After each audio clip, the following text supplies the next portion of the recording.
अस्सलाम वालेकुम, आदाब, गुड मॉर्निंग, इस्तकबाल आप सबका मॉर्निंग शो सलाम जेके में मैं हूँ आपके साथ ज़ुहूर लोलाबी। गवर कुछ इस प्रोग्राम में हमारा साथ देंगे 10 बजे तक आपका और हमारा साथ रहेगा, जिसमें हम बात करेंगे कि देश दुनिया में क्या कुछ हो रहा है, मुल्क और जम्मू कश्मीर की ताज़ा तरीन सूरत हाल क्या है, उस वाले से आगे चलकर आपको आगाह करेंगे। ग्राउंड ज़ीरो पर भी चलेंगे, जहाँ से हमारे नुमाइंदे हमारे साथ ज्वाइन करेंगे। बात जब मशरिक़ वस्ता के हवाले से होगी तो आपको बताएंगे कि किस तरीके से कशीदगी मज़ीद बढ़ गई है। पे दर पे हमलों का सिलसिला जारी है और ईरान अमरीका के दरमियान जंग के बादल फिल से मंडला रहे हैं। उस वाले से पूरी तफसीलात आपके सामने रखेंगे और उस पर जो लफ्ज़ी जंग शुरू हो गई है, पे दर पे बयानात आ रहे हैं, एक तरफ से ईरान की तरफ से भी और अमेरिका की तरफ से, उस वाले से तमाम तर तफसीलात जो है वो आपके सामने रखेंगे। आगे बढ़ेंगे तो बात जो साबिक supreme leader Ayatollah Ali Khamenei Iran के, उनकी तदफीन का जो मामला है उस वाले से ख़बर आपके सामने रखेंगे कि क्या तैयारियां है और तदफीन कब होगी, वो खबर भी आपके सामने रखना ज़रूरी है। बात जब लेबनान के हवाले से होगी तो आपको बता दें कि एदाद शुमार जारी किए गए हैं और इंसानी बहरान इस वक्त लेबनान में पैदा हुआ है, क्योंकि बड़े पैमाने पर इंसानी जानों का ज़िया हुआ है। आगे बढ़ेंगे तो बात अक़वाम मुत्तहिदा के हवाले से भी होगी, क्योंकि अक़वाम मुत्तहिदा की अगरचे इस तमाम सूरत हाल पर नज़र है, लेकिन अमली इक़दाम नहीं उठाए जा रहे हैं, वो खबर भी आपके सामने रखना ज़रूरी है। बात जब भारत की होगी तो आपको बता दें कि वज़ीर-ए-आज़म मोदी सदर ट्रंप से मुलाकात करेंगे। कब ये मुलाकात होगी वो तमाम तर तफसीलात आपके सामने रखेंगे। बात जब जम्मू कश्मीर के हवाले से होगी तो सियासत से लेकर मौसम की ताज़ा तरीन सूरत हाल क्या है वो आपके सामने रखेंगे। बारामूला के उड़ी सेक्टर में एक अफसोसनाक वाक़या पेश आया है, वो तफसीलात भी आपके सामने रखेंगे। मज़ीद कुछ खबरें, कुछ आपकी शिकायतें हैं, एक एक करके उन पर भी आएंगे, वो भी आला हुकाम तक पहुँचाने की कोशिश करेंगे। टेलीविज़न स्क्रीन के साथ साथ social media platforms YouTube, Facebook, Insta, वहाँ पर भी आप हमें देख सकते हैं और साथ ही साथ गुलिस्तान न्यूज़ की ऑफिशियल वेबसाइट www.gulistannews.com, वहाँ पर भी आप पूरी खबर तफसील के साथ पढ़ सकते हैं, अपनी आरा अपनी राय वहाँ पर पेश कर सकते हैं। लेकिन प्रोग्राम की शुरुआत आई फॉर्मेट के हिसाब से हिस्ट्री ऑफ द डे के साथ करेंगे कि माजी में आज के दिन की अहमियत क्या है। आज जून की 10 तारीख है, साल 2026, लेकिन माजी में आज के दिन कौमी और बैनुल-अक़वामी सतह पर क्या कुछ हुआ है बताएंगे मेरे साथी गौहर कुचे। बहुत बहुत शुक्रिया ज़ुहूर लोलाबी। तो प्रोग्राम की शुरुआत है फॉर्मेट के मुताबिक तारीख में आज के दिन के हवाले से, यानी कि हिस्ट्री ऑफ द डे। आज 10 जून है और 10 जून को मुल्की और आलमी सतह पर क्या कुछ हुआ है, चंद मालूमात वाक़यात जो हम आपकी नज़र करेंगे।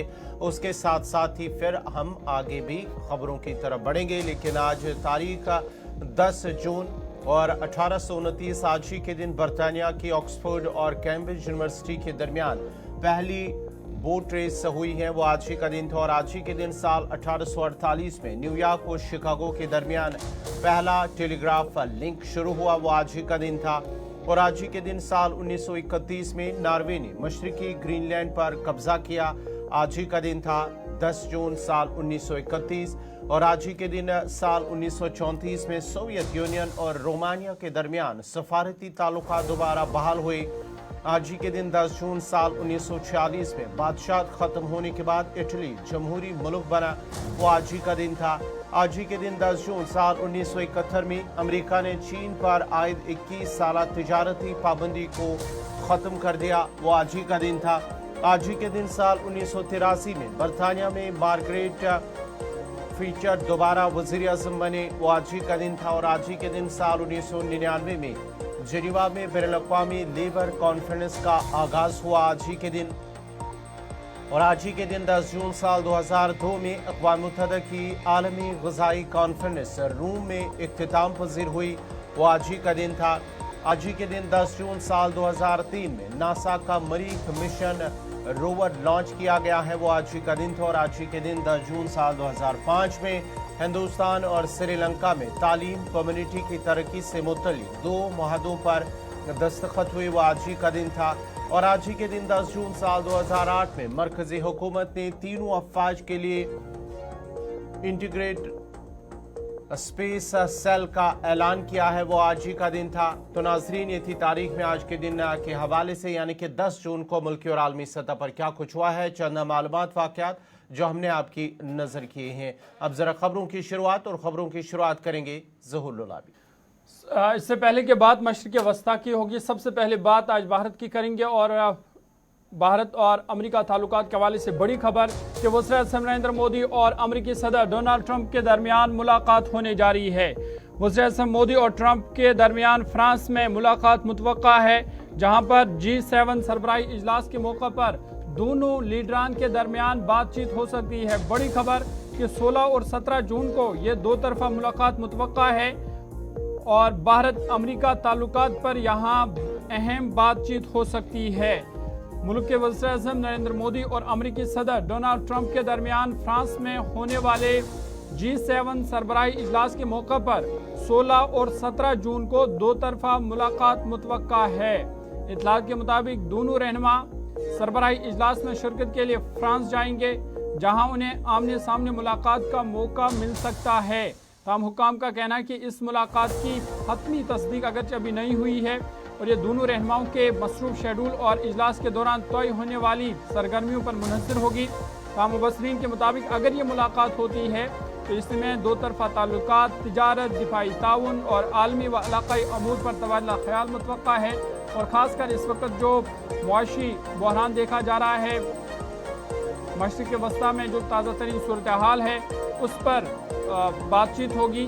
साथ ही साथ जो दो तरफा मुलाकात जब होगी तो दीगर मामलात भी ज़ेर बहस आएंगे और इस मुलाकात पर सबकी नज़रें हैं जो 16 और 17 जून को फ्रांस में मुतवक्का है। बात डोनाल्ड ट्रंप के हवाले से हो रही है तो आगे बढ़ते हैं। बात मशरिक़ वस्ता की ताज़ा तरीन सूरत हाल की करते हैं और मशरिक़ वस्ता में एक बार फिर से कशीदगी बढ़ गई है, तनाज़ा मज़ीद शिद्दत इख्तियार कर गया है और डोनाल्ड ट्रंप का बड़ा बयान। डोनाल्ड ट्रंप ने बड़ा दावा किया कि ईरान ने अमेरिका का अपाची हेलीकॉप्टर मार गिराया है। बड़ी खबर कि ईरान ने अपाची हेलीकॉप्टर मार गिराया है। ट्रंप की जानिब से इसकी तस्दीक हुई है। ओमान के करीब अमेरिकी हेलीकॉप्टर गिरकर तबाह हो गया है, जिसमें 2 पायलट्स थे, लेकिन दोनों पायलट्स महफूज बताए जा रहे हैं। ट्रंप ने इस पर जवाबी कार्रवाई का इशारा भी दे दिया है। तमाम अमेरिकी फौज सेंटकॉम का कहना है कि इस हवाले से तहकीकात जारी है।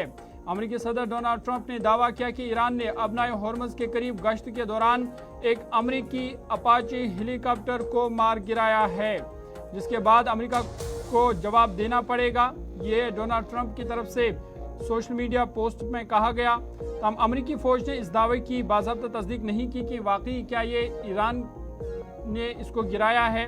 उस हवाले से सेंटकॉम का मानना है कि वजूहात ज़ेर तफ्तीश है और इस हवाले से तहक़ीक़ात की जा रही है। अमेरिकी सेंट्रल कमांड सेंटकॉम के मुताबिक AH-64 अपाची हेलीकॉप्टर ओमान के साहिल के करीब मामूल की गश्त पर था जब यह रात तकरीबन 3 बजे गिरकर तबाह हुआ। बयान के मुताबिक दोनों पायलट्स को बहरी ड्रोन की मदद से 2 घंटे के अंदर बहिफाजत रेस्क्यू कर लिया गया और उनकी हालत महफूज और मुस्तहकम बताई जा रही है। सेंटकॉम ने वाज़ा किया कि हादसे की असल वजह अभी मालूम नहीं हो सकी और इस हवाले से तहकीकात जारी है। अगरचे ट्रंप ने दावा किया कि ईरान ने इस हेलीकॉप्टर को मार गिराया है, लेकिन सेंटकॉम का मानना है कि हादसे के असल वजूहात के हवाले से तहकीकात जारी है। वाक़ई के बाद खित्ते में कशीदगी में इजाफा देखने को मिल रहा है और अमेरिकी सदर डोनाल्ड ट्रंप ने इस पर सख्त रद्द-ए-अमल देते हुए कहा कि इस हवाले से जवाबी कार्रवाई की जाएगी, जिसके बाद से मज़ीद कशीदगी ईरान और अमेरिका के दरमियान बढ़ गई है। हवाले से बात हो रही है हेलीकॉप्टर, जो अपाची हेलीकॉप्टर जिससे माना जाता है कि ईरान ने मार गिराया है। कुछ जो न्यूज़ इदारे हैं उनकी जानिब से दावा किया जा रहा है कि जो ईरान का शहीद ड्रोन है उसकी जानिब से इस अपाची हेलीकॉप्टर को गिराया गया है, लेकिन फ़िलहाल इस हवाले से अमेरिका की जानिब से कोई तस्दीक नहीं है। लेकिन ये ज़रूर कहा है कि अपाची हेलीकॉप्टर को आबनाए हरमुज़ के ऊपर जब वो गश्त कर रहा है उससे मार गिराया है। तो बढ़ते आगे बात जहाँ इस अमेरिका और ईरान की हो रही है, तो अमेरिका ईरान के हवाले से एक और बड़ी और अहम खबर कि आने वाले दिनों के दौरान दोनों मुल्कों के दरमियान मज़ीद कशीदगी बढ़ने का इम्कान जाहिर किया जा रहा है। अमेरिका ने आबनाए हरमुज़ के करीब कशीदगी में इजाफे के बाद ईरान के फ़िज़ाई, दिफाई और साथ ही साथ रडार निज़ामों पर फ़िज़ाई हमले किए हैं। जब यह अपाची हेलीकॉप्टर को मार गिराया गया है तो उसके बाद ही ईरान के फ़िज़ाई, दिफाई निज़ाम और रडार निज़ामों पर फ़िज़ाई हमले किए गए हैं। अमेरिकी सदर डोनाल्ड ट्रंप की जानिब से ये कार्रवाई उस दावे के बाद की गई है कि ईरान का अमेरिकी फ़ौजी हेलीकॉप्टर को मार गिराया है। जिसमें बताया गया है कि दोनों जो पायलट्स हैं वो महफूज हैं और अमेरिकी फौज के मुताबिक ये कार्रवाई गैर कानूनी ईरानी जारहियत का जवाब है और साथ ही साथ अमेरिकी फौजी हुकाम के मुताबिक ऑपरेशन के दौरान ईरान के कई फिजाई दिफाई निज़ाम, ग्राउंड कंट्रोल स्टेशन और निगरानी के रडार निशाना बनाए गए हैं। जब अमेरिका की जानिब से अब हमले किए गए हैं, फिजाई हमले दोबारा से, और अमेरिकी सेंट्रल कमांड सेंटकॉम ने इन हमलों को सेल्फ डिफेंस करार देते हुए कहा कि ये कार्रवाई मुकम्मल कर ली गई है। दूसरी जानिब ईरान की जो पासदारान इनकलाब है, उन्होंने दावा किया है कि अमेरिकी हमलों के जवाब में बहरीन में मौजूद जो अमेरिकी 5th फ्लीट पर ड्रोन हमला किया गया है, जिसकी तस्वीरें भी सोशल मीडिया पर वायरल हुई है, लेकिन अमेरिका की जानिब से अभी तक इसका कोई दावा या तस्दीक नहीं किया गया है। लेकिन ईरान की जानिब से जो IRGC है, उन्होंने इसका दावा किया है कि बहरीन के अंदर जो अमेरिका का 5th फ्लीट उस पर ड्रोन हमला हुआ है।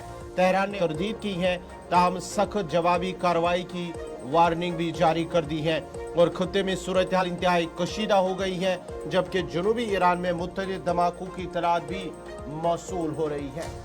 अमेरिका ने ईरान पर कार्रवाई की है, रडार और दिफाई निज़ाम को निशाना बनाया गया है, लेकिन इधर ईरान की जानिब से जवाबी कार्रवाई की गई है। बड़ी खबर कि ईरान ने मुतअद्दिद जो अमेरिकी ठिकाने हैं उनको निशाना बनाया है। ईरान ने बहरीन से लेकर उर्दन में जहां पर भी अमेरिकी अहदाफ हैं उनको निशाना बनाया गया है, उन पर हमले किए गए हैं और 5th फ्लीट हेडक्वार्टर पर शाहिद 136 ड्रोन हमले किए गए हैं, जिसके नतीजे में बड़े पैमाने पर तबाही मची है। उर्दन में अमेरिकी फौजी अड्डे पर भी मिसाइल हमला हुआ है, जिससे मशरिक़ वस्ता में अब कशीदगी मज़ीद बढ़ गई है। मशरिक़ वस्ता में कशीदगी मज़ीद शिद्दत इख्तियार कर गई है, जहाँ ईरान ने अमेरिकी हमलों के जवाब में बहरीन और उर्दन में अमेरिकी तनसीबात को निशाना बनाने का दावा किया है। ईरानी पासदारान इनकलाब यानी IRGC के मुताबिक बहरीन में मौजूद अमेरिकी बहरिया के 5th फ्लीट हेडक्वार्टर पर शाहिद 136 ड्रोन के जरिए हमला किया गया, जिसे हालिया अमेरिकी कार्रवाइयों का जवाबी इकदाम करार दिया गया। दूसरी जानिब ईरानी सरकारी मीडिया ने दावा किया कि पासदारान इनकलाब ने उर्दन में वाक़ा एक अमेरिकी फौजी अड्डे पर मिसाइल हमला भी किया है। तमाम अमेरिकी और उर्दन हुकाम की जानिब से अभी मज़ीद तफसील आना बाकी है और खदशा जाहिर किया जा रहा है कि नुकसान भी हुआ है। खित्ते में बढ़ती हुई कशीदगी के बायस आलमी बरादरी सूरत हाल पर गहरी नज़र रखे हुए हैं और इस वक्त अमेरिका से लेकर ईरान तक पेदर पे हमलों का सिलसिला जारी है। जहां हेलीकॉप्टर मार गिराया गया, ट्रंप ने दावा किया कि ईरान ने गिराया, उसके बाद अमेरिका ने कार्रवाई की ईरान की, लेकिन उस पर जवाबी कार्रवाई करते हुए अमेरिका ने ईरान ने जो अमेरिकी अहदाफ हैं, अमेरिकी अड्डे हैं उर्दन से लेकर बहरीन में, उनको निशाना बनाया है, वहाँ पर हमले किए हैं, जिसके बाद से कशीदगी अब मज़ीद बढ़ गई है। यहाँ पर छोटा सा ब्रेक लेंगे, ब्रेक के उस पार आएंगे तो आपको बता दी कि साबिक सुप्रीम लीडर आयतुल्लाह अली ख़ामनेई की जो तदफीन है उस हवाले से क्या तैयारियां तेहरान में चल रही है, वो खबर आपके सामने रखेंगे। मज़ीद कुछ खबरें हैं, उसके बाद जम्मू कश्मीर की खबरों पर भी आएंगे, लेकिन छोटा सा ब्रेक के बाद जल्द हाजिर होंगे।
ब्रेक के बाद आपका दोबारा खैर मकदम है। प्रोग्राम सलाम जी के में नाजरीन बढ़ते हैं आगे। बात जरा अब जहाँ हम खलीज की कर रहे हैं, मशरिक वस्ता की, तो ईरान के वज़ीर ख़ारजा अब्बास अराग़ची की बात करते हैं, क्योंकि उनकी जानिब से एक बयान दिया गया है। वज़ीर ख़ारजा अब्बास अराग़ची का दो टूक बयान।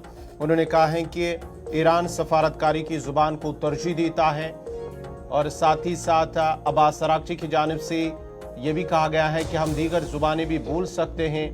उन्होंने कहा है, अपने बयान में खबरदार किया कि ईरान की सरहदों के करीब जो गैर मुल्की अफवाज हमेशा इंसानी गलती, गैर इरादी हादसात या क्रॉस फायर के खतरात से दो चार रहती हैं, और इन खतरात से बचने का बेहतरीन तरीका यही है कि वो इन इलाकों से निकल जाए। और इसी नवीयत का पैगाम ईरान की पार्लियामान के स्पीकर मोहम्मद बाकिर कालिबाफ ने भी जारी किया है, जो अमरीकी सदर डोनाल्ड ट्रंप के उस दावे के बाद सामने आया जिसमें उन्होंने कहा था कि अमरीकी अपाची हेलीकॉप्टर को आबनाए हरमुज के करीब मार गिराया गया है। ताहम अमरीकी सेंटकॉम ने वजाहत की कि हेलीकॉप्टर तकनीकी हादसे का शिकार होकर ओमान के साहिल के करीब गिरकर तबाह हो गया, और दोनों पायलट फिलहाल महफूज हैं। बात अब्बास अराग़ची के हवाले से हो रही है, तो आगे बढ़ते हैं, बात ईरान की ही करते हैं। और ईरान के साबिक सुप्रीम लीडर आयतुल्लाह अली खामनाई के तदफीन के हवाले से बड़े पैमाने पर तैयारियां शुरू की गई है, और ये साफ कर दिया गया है कि उनकी तदफीन 10 मुहर्रम के बाद होगी, यानी यौम आशूरा के बाद उनकी तदफीन होगी। और ईरान में जनाजे से लेकर अवामी रैलियों की तैयारी बड़े पैमाने पर जारी है। और जब तदफीन की तकरीब होगी तो ये तकरीब तेहरान में 24 घंटे जारी रहेगी। 24 घंटे रसूमात का मंसूबा तैयार कर लिया गया है, जिसमें लाखों अफराद की शिरकत मुतवक्का है, और इस हवाले से इंतजामात को मज़ीद तेज़ कर दिया गया है। ईरान के साबिक रहबर आला आयतुल्लाह अली खामनाई की याद में कायम हेडक्वार्टर ने ऐलान किया है कि उनका जनाजा और तदफीन 10 मुहर्रमुल हराम के बाद अदा किया जाएगा। की वजह मुल्क और दुनिया भर में जारी मजालिस अज़ा को मद्देनजर रखना है। इससे कबल तेहरान म्यूनसिपलिटी के नायब डायरेक्टर बराए-ए-सकाफ़त व समाजी उमूर मोहम्मद अमीन तवक्कली ज़ादा ने बताया था कि मुमकिन तौर पर नमाज जनाजा ज़ुल्हिज्जा के आखिर या मुहर्रम के आगाज़ में अदा की जाएगी, जबकि इन तकरीबात की जिम्मेदारी पासदार इनकलाब यानी IRGC के सुपुर्द की गई है। उनके मुताबिक अलविदाई तकरीबात के बाद नमाज जनाजा और दीगर रसूमात कम से कम 24 घंटे तक तेहरान में जारी रहेंगी, और इस दौरान 3 रोज़ा अवामी रैलियों का भी मंसूबा है। साथ ही साथ उन्होंने दावा किया कि दारुल हुकूमत में 1 करोड़ 50 लाख से 2 करोड़ अफराद की शिरकत के लिए तैयारियां बड़े पैमाने पर जारी है। 1 करोड़ 50 लाख से लेकर 2 करोड़ तक की जो अफराद है या अकीदतमंद है, वो इस जो आयतुल्लाह अली खामनाई की आखिरी रसूमात है उसमें शिरकत करेंगे, और इस हवाले से बड़े पैमाने पर तैयारियां की जा रही है। बात जब ईरान के हवाले से हो रही है तो आगे बढ़ते हैं, बात लेबनान की करते हैं, जहां पर इंसानी बहरान मजीद शिद्दत इख्तियार कर गया है, क्योंकि इसराइली हमलों ने बड़े पैमाने पर तबाही मचा दी है, और हलाकतों की तादाद अब 4000 तक पहुंच गई है। लेबनान में हलाकतें 3666 तक पहुंच गई है, और इसराइल के हमलों ने बड़े पैमाने पर इंसानी बहरान पैदा कर दिया है, जिससे जख्मियों की तादाद भी 11000 से तजावुज कर गई है। लेबनान में जारी कशीदगी अब इंसानी बहरान में दाखिल हुई है। लेबनान के वजारत सेहत आमा ने एदाद शुमार जारी करते हुए कहा कि मार्च से अब तक इसराइल और हिजबुल्लाह के दरमियान जारी झड़पों में 3666 अफराद हलाक और 11321 से जायद जख्मी हो गए हैं। लेबनान मीडिया के मुताबिक ये ताज़ा एदाद शुमार 2 मार्च से 9 जून यानी सिर्फ 4 महीनों के एदाद शुमार है, और इससे कबल जारी एक रिपोर्ट में कहा गया था कि हलाकतों की तादाद 3637 और जख्मी की तादाद 11128 बताई गई थी, जिससे जाहिर होता है कि हालिया दिनों में जानी नुकसान में मजीद इजाफा हुआ है। वजारत सेहत के मुताबिक कशीदगी के बायस इंसानी बहरान मजीद संगीन होता जा रहा है, और इस हवाले से ये तशवीशनाक सूरत हाल लेबनान में इख्तियार कर गई है, जहां हर गुजरते दिन के साथ हलाकतों में इजाफा हो रहा है और कशीदगी इंसानी बहरान में दाखिल हो गई है। चलिए नाज़रीन, बात मशरिक़ी वस्ता की। जिस तरह से लेबनान, ईरान, फ़लस्तीन और उसके साथ साथ ही गज़ा के अंदर और उसके साथ साथ ही दीगर कुछ जो ममालिक हैं वहाँ पर कशीदगी, लेकिन इस कशीदगी के बीच अक़वाम मुत्तहिदा के सेक्रेटरी जनरल एंटोनियो गुटेरेस की जानिब से इस पर शदीद तशवीश का इज़हार किया गया है। मशरिक़ी वस्ता का जो सूरत हाल इस वक्त मौजूदा सूरत हाल है उस पर उन्होंने तशवीश का इज़हार करते हुए कहा है कि जो ख़ुदे के तनाज़ात हैं उसका कोई फौजी हल नहीं है, बल्कि जो सभी मसाइल हैं वो बातचीत मुज़ाकरात के ज़रिए ही हल हो सकते हैं। उन्होंने एक्स पर एक बयान में लेबनान, ईरान, गज़ा में जंगबंदियों के मुकम्मल एहतराम पर जोर दिया है और साथ ही साथ तमाम फरीकीन से मुतालबा किया कि ऐसे इक़दामात से गुरेज किया जाए जो जारी सफारती कोशिशों को नुकसान पहुँचा सकते हैं। एंटोनियो गुटेरेस ने इजराइल की जानिब से गजा जाने वाले रास्तों की बंदिश पर भी तशवीश जाहिर करते हुए कहा कि तमाम गुजरगाहों को फौरी तौर पर खोला जाए, क्योंकि जिस तरह से इजराइल की जानिब से गजा के अंदर जहां भी माली इमदाद इस वक्त भेजा जा रहा है उन रास्तों को फिलहाल इजराइल की जानिब से बंद कर दिया गया है और उस पर भी उन्होंने तशवीश का इजहार किया है और साथ ही साथ कहा है कि इंसानी इमदाद महफूज और बिला रुकावट गजा तक पहुँच सके। ये अक़वाम मुत्तहिदा के सेक्रेटरी जनरल की जानिब से समाजी राब्ता साइट एक्स पर एक पोस्ट में लिखा है। उन्होंने साथ ही साथ कहा है कि बैनुल-अक़वामी कानून के मुताबिक बहरी आमद रफ्त की आज़ादी का एहतराम भी ज़रूरी है और लेबनानी मीडिया ने जनूबी शहर जो इजरायली फ़िज़ाई हमले हुए हैं उस हवाले से उन्होंने इसकी तस्दीक की है कि कुछ हमले लेबनान के जनूबी शहर के अंदर हुए हैं जिसकी वजह से खत्ते में मज़ीद कशीदगी बढ़ने का इम्कान जाहिर किया गया है। लेकिन अक़वाम मुत्तहिदा के जनरल सेक्रेटरी एंटोनियो गुटेरेस की जानिब से मौजूदा सूरत हाल जो इस वक्त मगरबी एशिया के अंदर है उस पर तशवीश का इजहार करते हुए सभी फरीकीन से मुतालबा किया है कि वो बातचीत या मुज़ाकरात के ज़रिए सभी मसाइल हल करे और साथ ही साथ उन्होंने ये भी कहा है कि जो भी मसाइल हैं उसका कोई फौजी हल नहीं है। चलिए नाज़रीन, अब ज़रा बढ़ते हैं आगे। बात जहाँ हम मशरिक़ वस्ता की हो रही हैं तो अमेरिका की भी हो रही हैं और इस सिलसिले में हम अमेरिका के हवाले से एक और बड़ी और अहम खबर आपको बताते चले कि अमेरिकी सदर डोनाल्ड ट्रंप की जानिब से अमेरिका में एक जो वफाकी जज हैं उन्होंने सदर ट्रंप की जानिब से H-1B वीज़ा दरख्वास्तों पर आयद $1 लाख अमेरिकी फीस को गैर कानूनी करार देते हुए उसे मनसूख कर दिया है, जिसके बाद ही अब माना जाता है कि अमेरिकी सदर डोनाल्ड ट्रंप की जानिब से अदालत के इस फैसले के बाद ट्रंप को एक बड़ा झटका लगा है। ट्रंप की $1 लाख H-1B वीज़ा फीस गैर कानूनी करार दी गई है और कहा गया है अदालत ने कि कांग्रेस की मंजूरी के बगैर ऐसी फीस नाफिज नहीं की जा सकती है। बोस्टन की वफाकी अदालत ने अपने फैसले में कहा कि कांग्रेस की मंजूरी के बगैर ऐसी फीस आयद करना और टैक्स करने के मुतरादिफ है, जिसका इख्तियार सिर्फ कांग्रेस के पास है।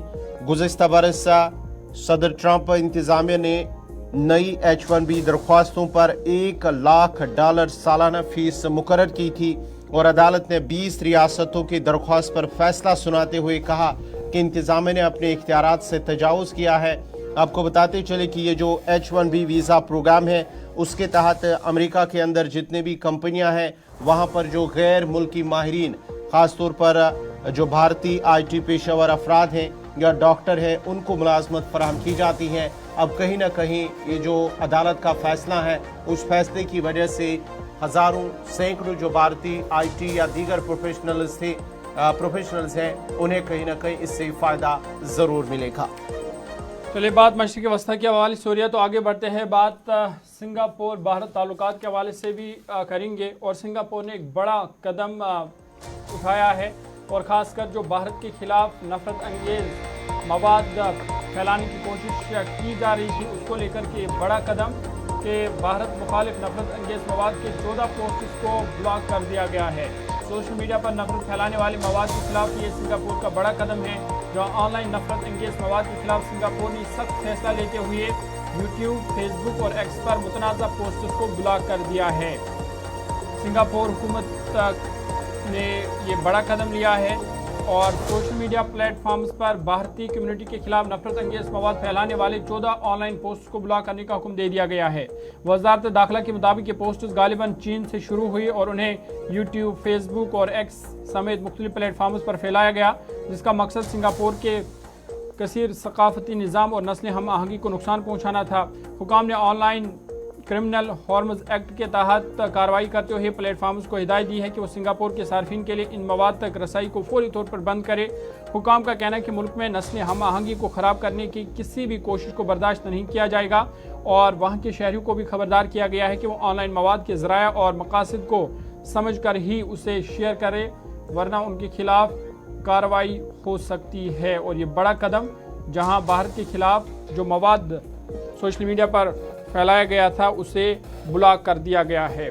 बात भारत के हवाले से हो रही है तो आगे बढ़ते हैं और एक बड़ी खबर आपके सामने रखते हैं और आपको बता दें कि एलन मस्क को एक बड़ा झटका लगा है, क्योंकि भारत ने स्टारलिंक की मंजूरी को रोक दिया है और सिक्योरिटी खदशात के पेश नज़र ये बड़ा फैसला लिया गया है कि भारत में स्टारलिंक की मंजूरी रोक दी गई है।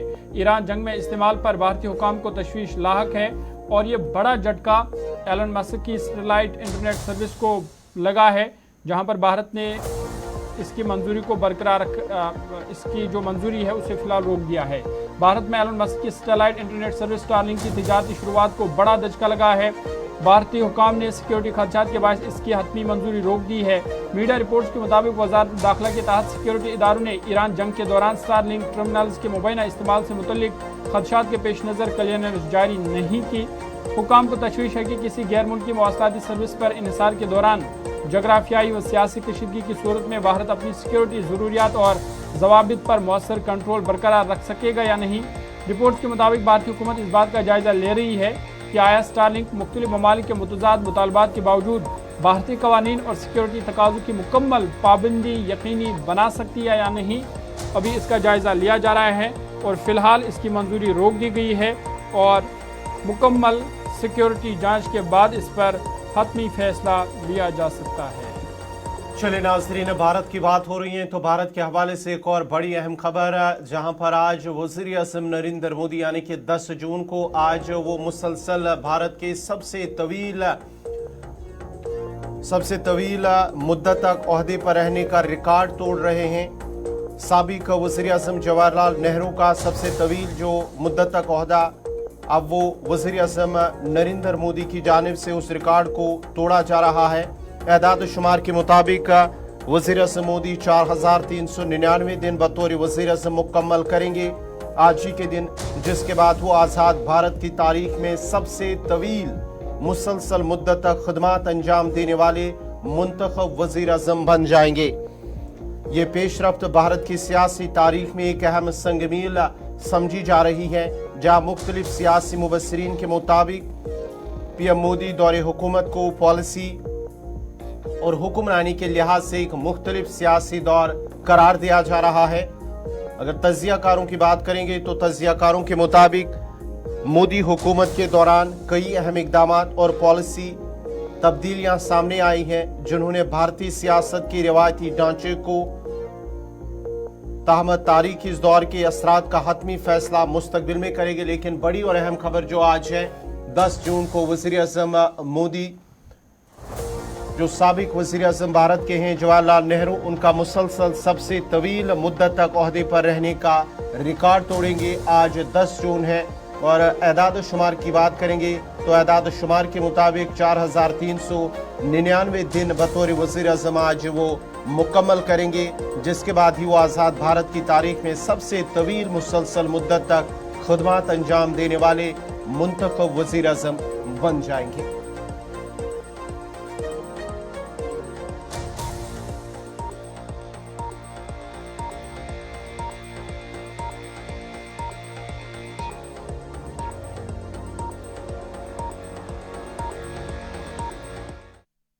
बात अब जम्मू कश्मीर के ताज़ा तरीन सूरत हाल की करते हैं और बात सलामती सूरत हाल की करते हैं और शुमाली कश्मीर के बारामूला से इस वक्त की बड़ी खबर सामने आ रही है, जहां पर उड़ी सेक्टर में एक अफसोसनाक वाक़या पेश आया है और उड़ी सेक्टर में हादसाती ग्रेनेड धमाका हुआ है, जिसके नतीजे में 2 फौजी जवान जाम बहक हुए हैं। बताया जा रहा है कि ये हादसाती धमाका हुआ, जिसके नतीजे में ये 2 जो फौजी जवान हैं वो जाँ बाख हुए हैं। जाँ बाख फौजी की शिनाख्त 29 साला जवान विक्रम बाला कृष्णा, ये 8 राष्ट्रीय राइफल्स के साथ तैनात थे, और 29 साला अर्जुन, जो कि बताया जा रहा है कि ये भी 8 राष्ट्रीय राइफल्स के साथ खिदमत अंजाम दे रहे थे। दोनों एहलकार महाराष्ट्र के रहने वाले थे, लेकिन हादसाती धमाके में शदीद जख्मी हुए, जिसके बाद इन्हें फौरी तौर पर श्रीनगर के 92 बेस अस्पताल मुंतकिल किया गया, जहां डॉक्टरों ने इन्हें मुर्दा करार दे दिया है। वाक़ई की असल वजूहत अगरचे सामने अभी तक नहीं आई है, लेकिन ज़राए के मुताबिक कैंप में सामान के हवालगी के दौरान ये हादसा जो है वो पेश आया है।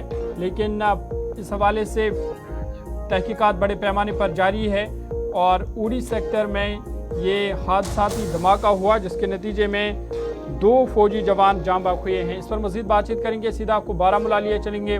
गुलिस्तान नुमाइंदा इरशाद भट्ट मजीद जानकारी के लिए हमारे साथ है। इरशाद, अपडेट कीजिएगा। हादसाती धमाका हुआ है, 2 फौजी जवान जाँ बाख हुए हैं, क्या कुछ मजीद तफसीलात आपके पास हैं? देखिए, बिल्कुल ज़रूर। अगर हम सरहदी कस्बा उड़ी का जो कमलकोट इलाका है, जो कि लाइन ऑफ कंट्रोल का नजदीकी इलाका है, वहाँ पे ये जो ग्रेनेड ब्लास्ट हुआ, एक्सीडेंटल ग्रेनेड ब्लास्ट हुआ, जिसमें बताया जाता है 2 फौजी जवान जो है पहले जख्मी हुए, उसके बाद जो है इनको नजदीकी अस्पताल जो है शिफ्ट किया गया। फिलहाल यही बताया जाता है वहाँ से भी इनको जो है 92 बेस हॉस्पिटल जो है श्रीनगर शिफ्ट किया गया, और उसके बाद जो है इन दोनों जवानों की जो है मौत वाक़ा हुई है। फिलहाल के तौर पर इस ज़िम्मन में जो है इन्वेस्टिगेशन लगातार जारी है, फौज की जानिब से चाहे पुलिस की जानिब से। ये जो ब्लास्ट हुआ है ये कैसे हुआ है, क्योंकि ये लाइन ऑफ कंट्रोल का नजदीकी इलाका है, जो कि कमलकोट का इलाका है, जहां पे आर्मी पोस्ट में जो है ये ब्लास्ट हुआ है। इसमें महाराष्ट्र के जो 2 जवान थे, हालांकि वो इसमें जो है जाँ बाख हुए। फिलहाल ये बताया जाता है जवान विक्रम बाला कृष्णा ये अरूरी महाराष्ट्र का रहने वाला है। इसके साथ साथ अर्जुन जादेव राजेंद्र ये भी महाराष्ट्र का रहने वाला है। फिलहाल इस ज़िम्मन में जो है वहाँ पे फौज भी आई है, पुलिस भी आई है, और तहकीकात जो है वो लगातार जारी है। क्योंकि अभी थोड़ी देर पहले हमने फौज ज़राए के साथ या पुलिस ज़राए के साथ बात की, उनका ये कहना है कि पहले हम यहाँ पे इन्वेस्टिगेशन करेंगे किस तरीके से धमाका हुआ है, और उसके बाद जो है बाकायदा तौर पर जो है डिटेल सामने आएगी। और इस समय वहाँ पे जो फौजी अफसरानों के साथ साथ जम्मू कश्मीर पुलिस के जो आला अफसरान हैं वो जाए मौके पे पहुँच गए। फिलहाल इस ज़िम्मन में तहकीकात जो है वो लगातार जारी है। चलिए, बहुत बहुत शुक्रिया इरशाद भट्ट तफसीलात फराहम कर रही थी बारामूला से, जहाँ पर कमलकोट जो उड़ी का इलाका है, सरहदी इलाका, जहाँ पर एक हादसाती धमाका हुआ है, जिसमें 2 फौजी एहलकार पहले जख्मी हुए थे। उसके बाद ही उन्हें 92 बेस अस्पताल श्रीनगर मुंतकिल किया, ताहम वहाँ वो जख्मों की ताब न लाते हुए दम तोड़ बैठे। इस सिलसिले में पुलिस ने केस दर्ज करके तहकीकात शुरू कर दी कि आया ये धमाका कैसे हुआ, क्या हुआ। फिलहाल उस हवाले से कोई तफसीलात सामने नहीं आई है। बढ़ते आगे बात जहां जम्मू कश्मीर की, तो जम्मू कश्मीर के मौसम के हवाले से अहम खबर आपको बताते चले कि जम्मू कश्मीर के खासकर वादी कश्मीर के मुतअद्दिद इलाकों के अंदर सालाबारी का सिलसिला लगातार जारी है, और बाद सपहर वादी के मुख्तलिफ इलाकों, खासतौर पर शुपान की अगर हम बात करेंगे तो शुपान के मुतअद्दिद इलाकों के अंदर सालाबारी हुई है, जिसकी वजह से एक बार फिर मेवा बागात और दीगर फसलों को काफ़ी ज़्यादा नुकसान पहुँचने की इतलात मौसूल हो रही है। ताहम दूसरी तरफ से महकमे मौसमियात की जानिब से पेशगोई की गई है कि 11 से 14 जून तक वादी कश्मीर के अंदर बारिशें हो सकती हैं, और 11 जून तक फ़िलहाल मौसम खुश्क रहेगा। और जम्मू सूबे की अगर हम बात करेंगे तो जम्मू सूबे के अंदर फ़िलहाल जो है गर्मी बहुत ज़्यादा है, और उसके साथ साथ ही वादी कश्मीर के अंदर मौसम अगरचे कई इलाकों के अंदर बारिशें हो रही है, सालाबारी भी हो रही है, उसकी वजह से मौसम अगरचे खुशगवार है, ठंडा है, लेकिन बाग मालिकान और दीगर जो किसान हैं कहीं ना कहीं वो परेशान हैं, क्योंकि जिस तरह से सालाबारी हो रही है, तेज़ हवाएं, आंधी से जो मेवा बागात हैं उन्हें नुकसान की भी इत्तलात मौसूल हो रही है। शुपिया में शदीद सालाबारी रिकॉर्ड की गई है।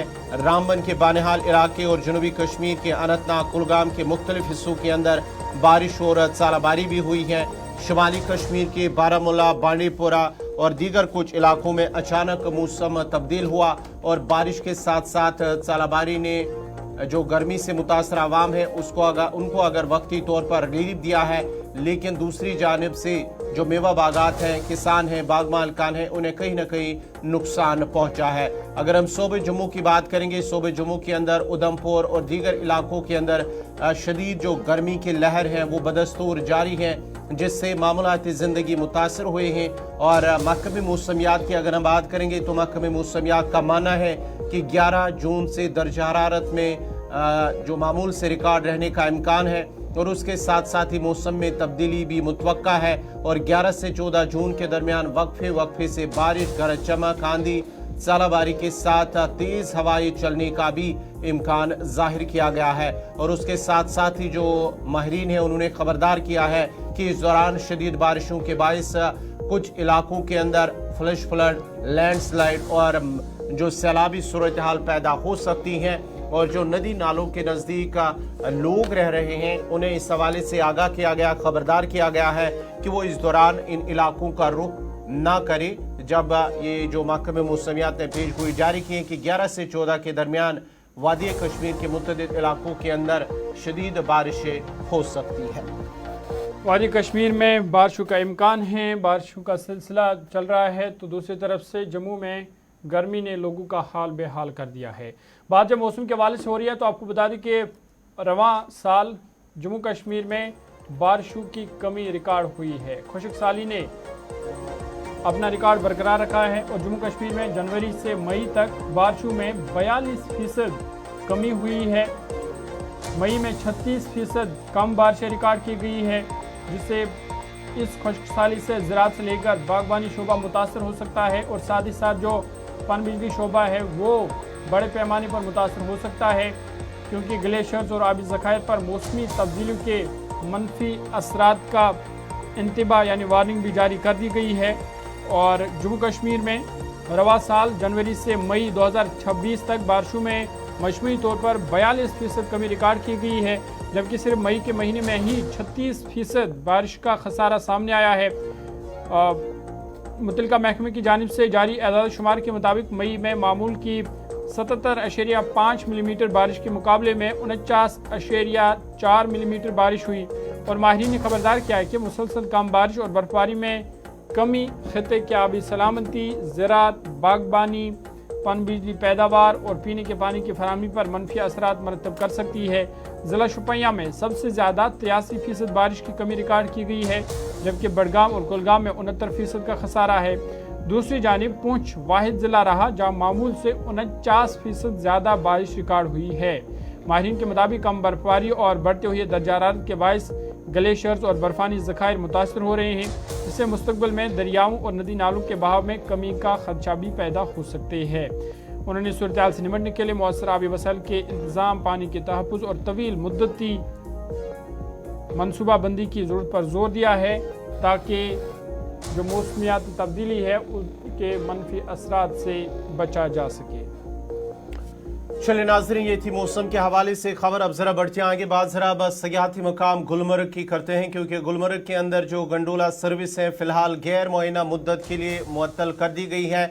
इस हवाले से आपको अपडेट बताते चले कि जम्मू कश्मीर केबल कॉरपोरेशन की जानिब से गुलमर्ग गंडोला सर्विस की बंदिश को गैर मुअय्यना मुद्दत तक बढ़ा दिया गया है।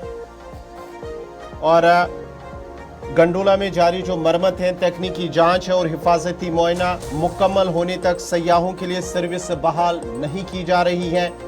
और आपको बताते चले कि जो गुज़श्ता माह की 25 तारीख को एक तकनीकी खराबी हुई थी, जिसके बाद ही गंडोला सर्विस अचानक मुअत्तल हो गई थी और 300 से ज़्यादा सयाह उसमें फंसे थे, जिसके बाद ही एक रेस्क्यू ऑपरेशन के दौरान उन सभी सयाहों को बहिफाजत बचा लिया गया था। और उसके बाद ही बड़े पैमाने पर इसमें जो जांच मरम्मत का काम शुरू कर दिया गया है। और साथ ही साथ जो केबल कार कॉरपोरेशन है उनकी जानिब से कहा जा रहा है कि तकनीकी जो मरम्मत है, जांच है, वो मुकम्मल होने के बाद ही सर्विस को बहाल किया जाएगा। लेकिन फ़िलहाल जो खबर आ रही है कि गंडोला की जो बंदिश है गैर मुअय्यना मुद्दत तक बढ़ा दी गई है। वाक़ई के बाद माहिरीन की जानिब से निज़ाम का तफसीली मुआयना और इसके साथ साथ वो शुरू किया गया है। और अब इंजीनियर्स हिफाजती ऑडिट, मरम्मत और ऑपरेशनल जांच में मसरूफ है। और इस खबर पे मजीद तफसीलात के लिए सीधा अपने नुमाइंदे इशफाक डार के पास चलेंगे। इशफाक, जरा मजीद अपडेट कीजिएगा इस हवाले से, क्या कुछ तफसीलात हैं जो गंडोला सर्विस में फिलहाल ये माना जाता है कि गैर मुअय्यना मुद्दत तक फिलहाल इसे मुअत्तल कर दिया गया है, क्या कुछ वजूहात हैं और क्या कुछ तफसीलात हैं? हम सयाहती मुकाम गुलमर्ग की बात करेंगे। हमारे नाज़रीन को मालूम होगा कि गुज़श्ता महीने 25 तारीख को गंडोला केबल कार में जो तकनीकी खराबी हुई थी, उसके बाद में काफी सारे सयाहों को दिक्कतों का सामना करना पड़ा। और जहां ये टेक्निकल फॉल्ट आया और इंतजामिया की तरफ से, अगर सिविल इंतजामिया की बात करेंगे या पुलिस इंतजामिया की बात करेंगे, सभी मुतहरिक किए गए और जो 300 के करीब सयाह इस केबल कार में लटके थे, उन्हें बहिस्बात गुलमर्ग बाउल में लाया गया। लेकिन उसके फौरन बाद अगर हम जिला इंतजामिया की बात करेंगे या यहाँ के एडमिनिस्ट्रेशन की बात करेंगे, एलजी इंतजामिया की तरफ से एक ट्वीट जारी किया गया कि इसमें जो है बाद तौर इंक्वायरी होनी चाहिए। अगर हम यूटी के वजीर आला उमर अब्दुल्ला साहब की बात करेंगे तो उन्होंने भी कहा कि ये जो तकनीकी खराबी आई है, इसमें बाद तौर इंक्वायरी रिपोर्ट भी बिठाया जाएगा और उसके बाद में यहाँ पर गंडोला सर्विस को बाहर किया जाएगा। लेकिन जहां तक ये कहा गया है कि 2 दिन पहले ही कहा गया कि 8 तारीख के बाद ये गंडोला सर्विस जो है ये दोबारा से शुरू हो जाएगी। लेकिन कल इस बात का इंतजार सयाहों को भी था, मकामी लोगों को भी था कि ये गंडोला सर्विस जो है ये शुरू की जाएगी। लेकिन जब वेबसाइट चेक की जाती है, गंडोला की ऑफिशियल वेबसाइट पे फिलहाल ये कहा जा रहा है कि अभी गंडोला सर्विस जो है वो शुरू नहीं की जाएगी। और जहां तक हम मकामी लोगों की माने, सयाहों की माने, कहीं ना कहीं अब लोग भी तजुर्बे के शिकार है कि आया अगर ये कहा गया कि पहले 2 दिन की मोहलत चाहिए, फिर ये कहा गया कि 5 तारीख को शुरू किया जाएगा और अब 8 तारीख के बाद अब आज 10 तारीख होने को हो गए, कुल मिला के ये कहें कि 16 दिन गुजर गए हैं। और 16 दिन में पहली बार ये जम्मू कश्मीर की हिस्ट्री में कहा गया कि पहली बार ये 16 दिन जो है तकनीकी खराबी की वजह से केबल कार बंद रहा। इशफाक, ये जो फिलहाल गैर मुअय्यना मुद्दत तक कोई डेडलाइन नहीं दी गई है कि कब तक ये दोबारा बहाल किया जा सकता है, तो क्या ये माना जाए कि इससे जो खासकर गुलमर्ग की सयाहत है या जम्मू कश्मीर की सयाहत है उस पर मनफी असरात इससे पड़ सकते हैं? देखिए, अगर हम जम्मू कश्मीर पर्यटन विभाग की बात करेंगे तो इस वक्त काफी सारे पर्यटक वादी के दौरे पे आ रहे हैं और मुख्तलिफ सयाहती मुकामात का रुख कर रहे हैं। लेकिन जहां तक केबल कार की बात करेंगे, जो रेवेन्यू में भी अभी काफी सारा लॉस गंडोला केबल कार को हो रहा है, क्योंकि अगर माना यह भी गया कि कुछ तक 16 दिन से लगातार केबल कार अभी बंद पड़ा है और इस केबल कार की वजह से यहाँ पर जो मकामी लोग हैं, जो टूर ऑपरेटर्स है, जो यहाँ पर गंडोला के साथ काम करने वाले अधिकारी है, उन्हें भी कहीं ना कहीं दुश्वारियों का सामना करना पड़ रहा है। और अब ये कहा जा रहा है कि आने वाले दिनों में अगर ये गंडोला सर्विस शुरू नहीं की गई तो काफी मुश्किलात का सयाहों को भी सामना करना पड़ेगा, क्योंकि खासकर गुलमर्ग केबल कार जो है ये सयाह जो है तरजीह होती है कि गुलमर्ग केबल कार की सवारी करे। लेकिन अभी तक ये कहा जा रहा है कि गंडोला की सर्विस जो है मुअत्तल है, इससे कहीं ना कहीं पर्यटकों को काफी सारा जो है मुश्किलात भी हो रहे हैं। बहुत बहुत शुक्रिया तफसीलात फराहम करने के लिए। इशफाक डार गुलमर्ग से तफसीलात फराहम कर रहे थे और बता रहे थे कि फ़िलहाल जो गंडोला सर्विस है उसे मुअत्तल कर दिया गया है और कब बहाल होगी इसकी अभी तक कोई डेडलाइन या तारीख नहीं दी गई है। आगे बढ़ते हैं, बात PMAY स्कीम की करते हैं और आपको बता दें कि PMAY स्कीम के तहत बेज़ाब्तगियों के इल्ज़ामात सामने आए हैं और जनूबी कश्मीर अनंतनाग के मुतअद्दिद इलाकों से लोगों ने शिकायतें दर्ज की है, एहतजाज भी किया है, जिसमें उन्होंने बेज़ाब्तगियों के इल्ज़ामात आयद किए हैं। अनंतनाग के मुख्तलिफ इलाकों बिशमुल काजीगुंड, डोरू, कोकरनाग, गडोल और दीगर मकामात के रिहायशियों ने प्रधानमंत्री आवास योजना 2.0 के तहत मुस्तफ़ीन की फ़हरिस्त में मुबैना बेज़ाब्तगियों पर सख्त नाराज़गी का इज़हार किया है। मुस्तकीन या मुतासरीन या जो मुकामी लोग हैं उनका इल्ज़ाम है कि मुस्तहिक और कम आमदनी वाले ख़ानदानों को नज़रअंदाज करके निस्बतन खुशहाल अफराद को तरजीही फ़हरिस्त में शामिल किया गया। मुतासरा अफराद ने फ़हरिस्तों में नज़रसानी, ज़मीनी सतह पर दोबारा तस्दीक और गैर जानिबदाराना तहक़ीक़ात का मुतालबा किया है। बाज़ शहरियों ने CBI इंक्वायरी की भी अपील की है। मुस्तकीन का कहना है कि वो कई सालों से रिहायशी इमदाद के मुंतज़िर थे, ताहम जब फ़हरिस्त जारी हुई तो कई मुस्तहिक ख़ानदानों के नाम या तो गायब पाए गए या उन्हें तरजीही ज़ुमरे में ही नहीं रखा गया। इधर इस मामले पर रद्दअमल देते हुए डायरेक्टर दिही तरक्यात महकमे कश्मीर रियाज अहमद वानी ने कहा कि शिकायत का जायज़ा लिया जाएगा और अगर किसी गलत इंदराज की निशानदेही हुई तो जांच के बाद कार्रवाई भी की जाएगी। ये भी कहा गया कि मुस्तहिक अफराद को स्कीम से महरूम नहीं रखा जाएगा। पहले जो मुस्तकीन हैं ये क्या कुछ इल्ज़ाम लगा रहे हैं उनकी बात आपको सुनाते और उसके बाद अपनी नुमाइंदगी के पास चलेंगे।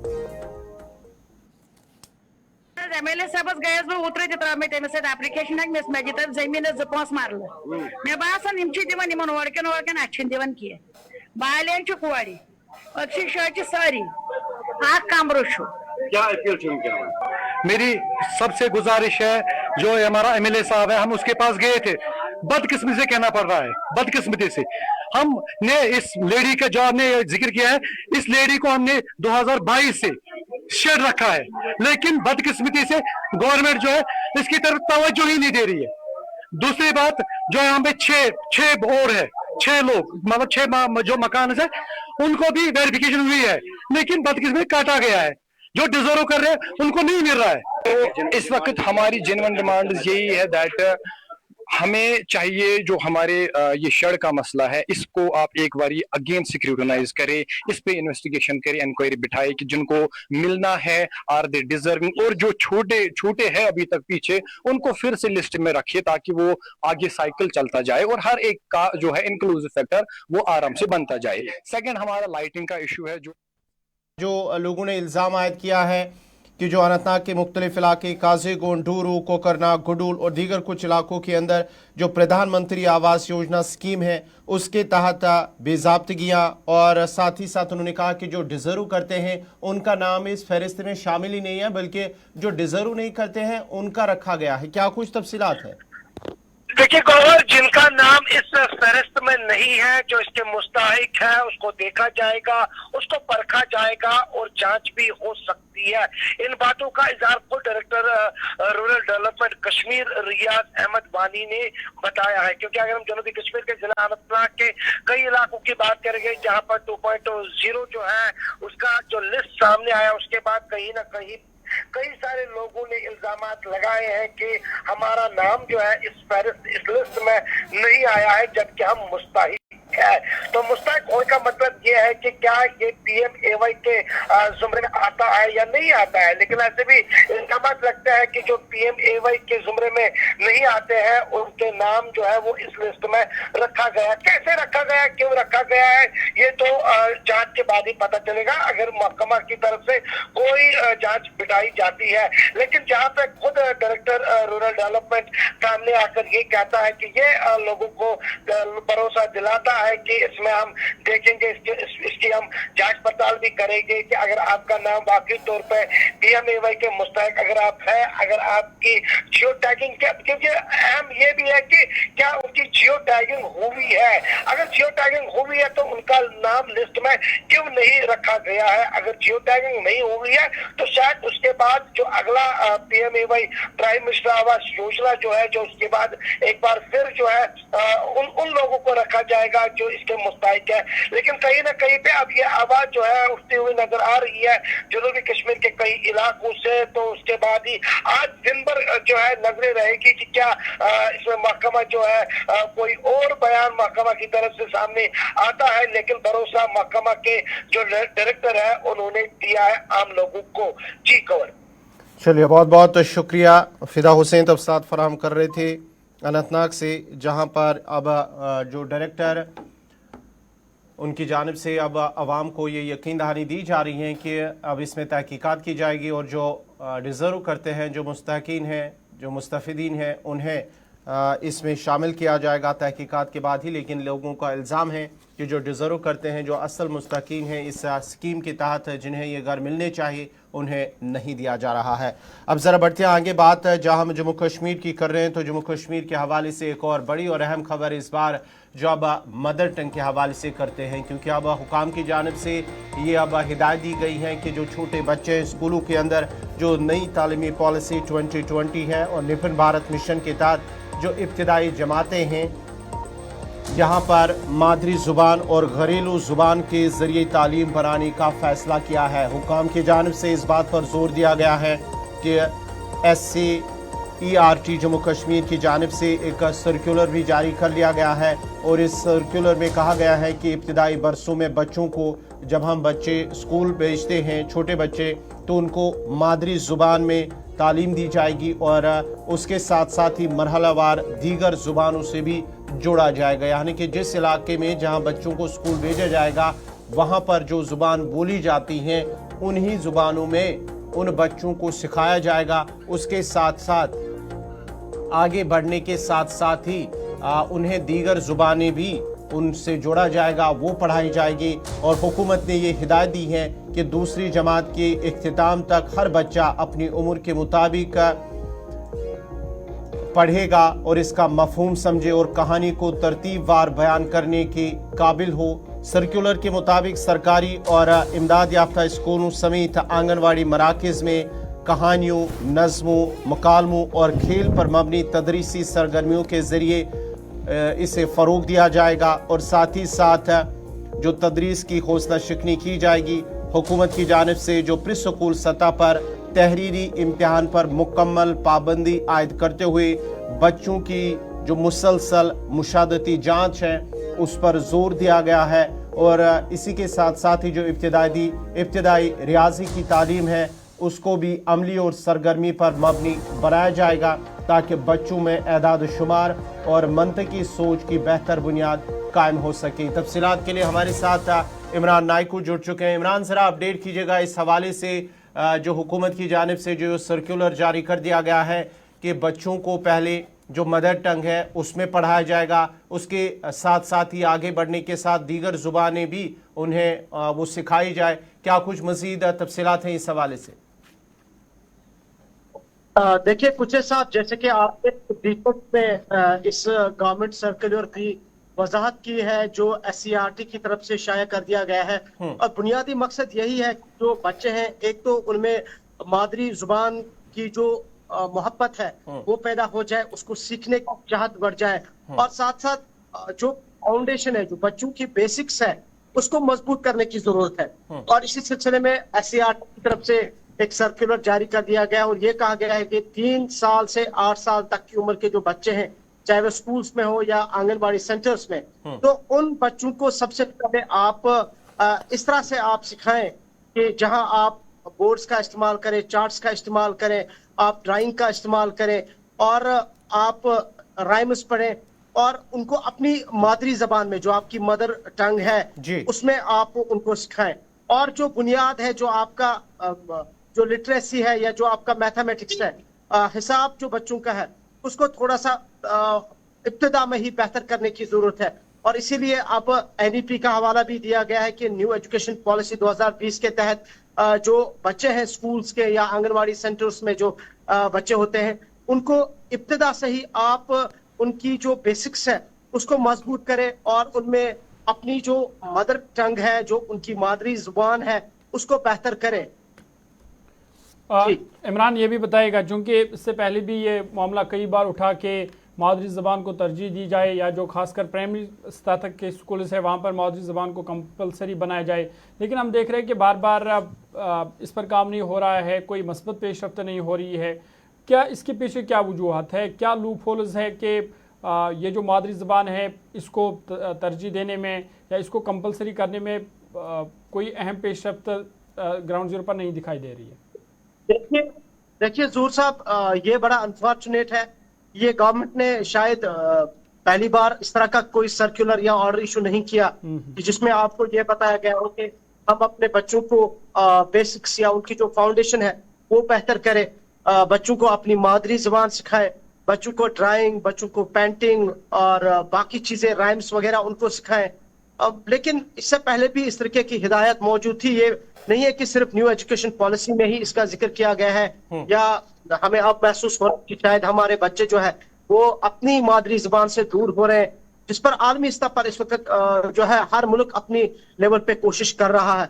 लेकिन ये हमारे लिए अनफॉर्चुनेट पार्ट है कि एक तरफ से जो सरकार के डिपार्टमेंट से ऑर्डर्स जारी करते हैं, अगर आप देखेंगे उन्हीं ऑफिसर्स के घरों में मदर टंग जो है, जो मादरी जुबान है वो खत्म हो चुकी है। इसी तरीके से आप देखेंगे कि जो हमारे साथी किराम है वो खुद अपने बच्चों को, मैं हर एक की बात नहीं कर रहा हूँ but most of the teachers, कि वो कश्मीर में अपने बच्चों के साथ बात नहीं करते हैं या जो जिस जुबान से जिनका ताल्लुक है।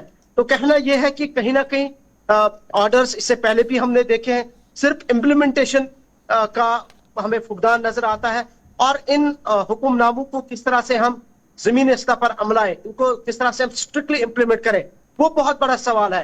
क्योंकि अब हम देख रहे हैं कि आजकल एक नया रुझान है कि जो बच्चे जो है उनको हम घरों में कश्मीरी के बजाय या उर्दू में बात करने के बजाय उनसे इंग्लिश में ही बात करना प्रेफर करते हैं। बिल्कुल, ये एक आम ट्रेंड है। या खासकर जो जब आप पब्लिक स्पॉट्स पर जाएंगे तो एक वालिद जो है वो अपने बच्चों से कश्मीरी में बात करने में कतराते हैं, शर्माते हैं।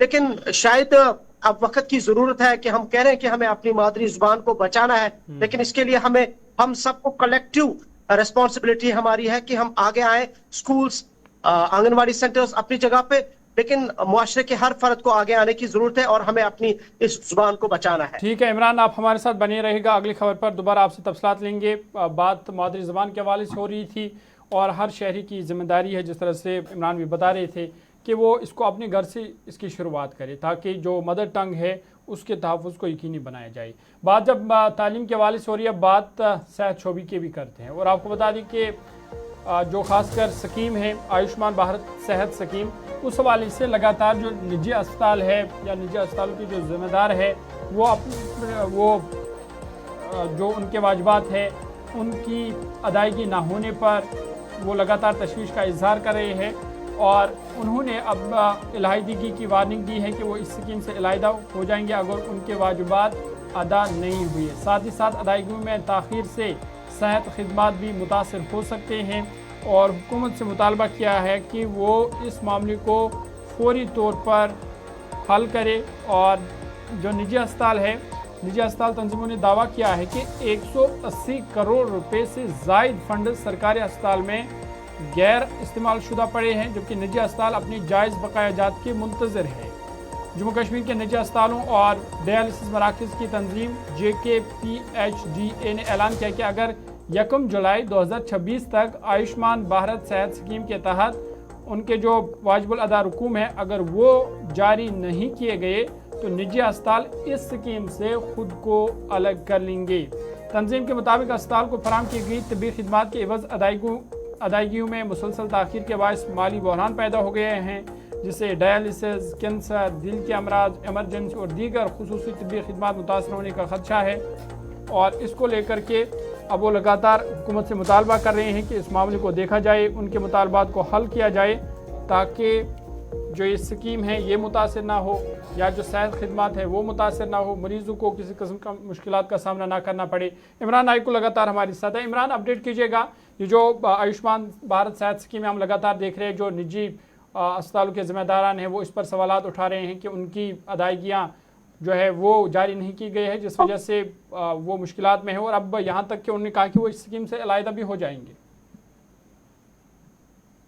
देखिए ज़हूर साहब, ये बड़ी बदकिस्मती है कि जो यहाँ जम्मू कश्मीर के प्राइवेट हॉस्पिटल्स और डायलिसिस सेंटर्स हैं जो आयुष्मान भारत स्कीम के तहत एम्पैनल हुए थे और इन्हें ये खिदमात हासिल करने का मौका दिया गया था कि गवर्नमेंट इस स्कीम के तहत ये लोगों का इलाज करेंगे।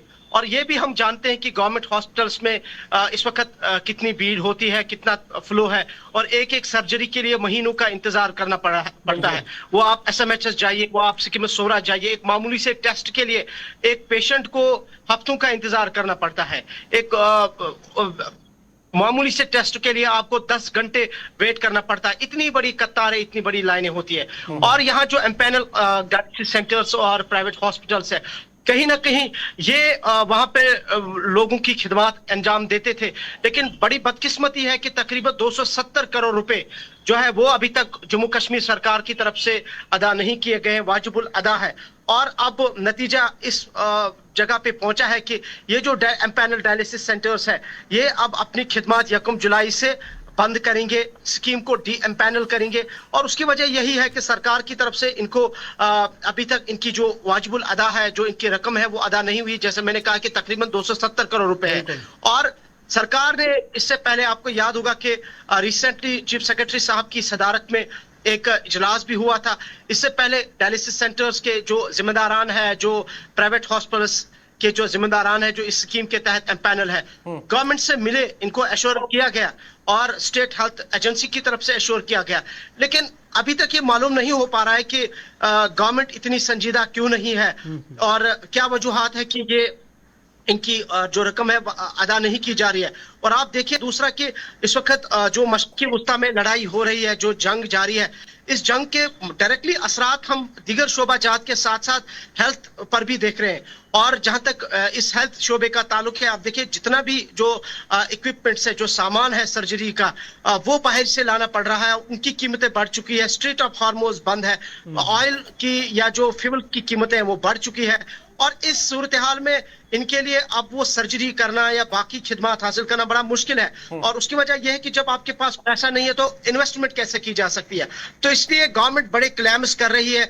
और गवर्नमेंट हॉस्पिटल्स का भी जो गवर्नमेंट क्लेम कर रही है, ऐसा नहीं है कि हमारे गवर्नमेंट हॉस्पिटल्स की जो सूरत हाल है वो इतनी अच्छी है कि शायद हमें एक MRI जो टेस्ट है विद इन 24 आवर्स हो जाए। वहां तो महीनों भर का इंतजार करना पड़ता है।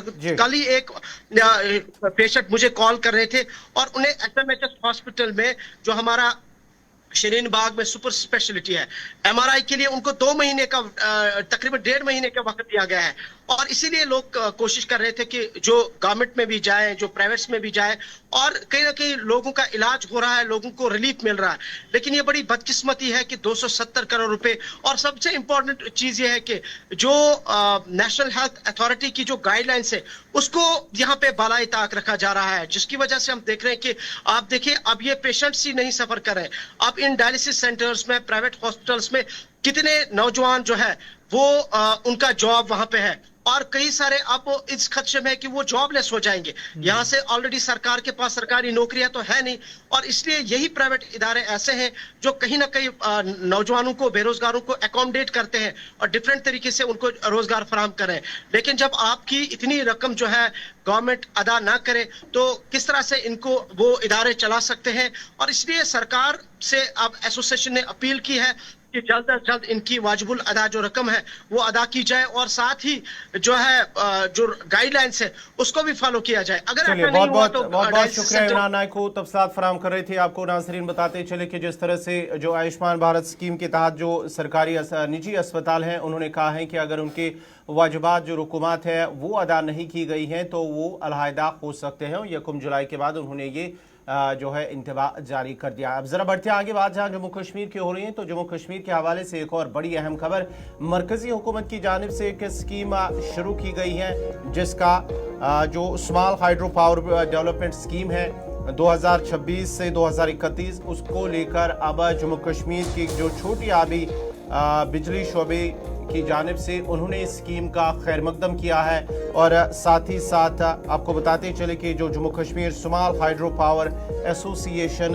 के जो सदर हैं उनकी जानिब से कहा जा रहा है कि जो ये नई स्कीम है उसके तहत मुल्क भर में तकरीबन 1500 मेगावाट इजाफी बिजली पैदा करने का हदफ मुकर्रर किया गया है। ये जो मरकजी हुकूमत की जानिब से जो स्कीम शुरू की गई है 2026 से 2031 तक, उसके लिए तकरीबन 2584 करोड़ रुपए के जो small hydro power development scheme है और हिमालयाई खत्ते में जो ग्लेशियाई झीलों के लिए इब्तदाई इंतबाही निज़ाम की तौसी जो है उसका खैर मकदम किया है। और आपको बताते चले कि जो सरहदी अजला है इनमें कायम मनसूबों के लिए फ़ी मेगावाट 3.6 करोड़ रुपए तक मरकजी माली इमदाद फराहम की जाएगी, जिससे जम्मू कश्मीर को फ़ायदा पहुंचेगा। और साथ ही साथ उन्होंने इस इकदाम से तकरीबन 15,000 करोड़ रुपए की सरमायाकारी और दूर दराज जो पहाड़ी इलाके हैं यहाँ पर रोज़गार के वसी मौके पैदा होंगे। और साथ ही साथ जो Jammu Kashmir small hydro power association के सदर हैं उन्होंने ग्लेशियाई झीलों के लिए इब्तदाई इंतबाही निज़ाम को 30 से बढ़ाकर 60 खतरनाक झीलों तक वसअत देने के फैसले को भी सराहते हुए कहा कि इससे ग्लेशियाई झीलों के फटने से आने वाले सैलाबों के खतरात से निमटने और आबी बिजली मंसूबों और मकामी आबादी के तहफ़्फ़ुज़ में भी मदद मिलेगी। और आपको बताते चले कि उन्होंने वज़ीर आज़म नरेंद्र मोदी, मरकज़ी वज़ीर दाखिला अमित शाह और वज़ीर बराए नई और काबिल तजदीद तवानाई प्रहलाद जोशी का शुक्रिया अदा करते हुए कहा कि इक़दामात जम्मू कश्मीर में पायदार तवानाई, सरमायाकारी और रोज़गार और कुदरती आफात से तहफ़्फ़ुज़ के लिए एक मजबूत बुनियाद फराहम करेंगे।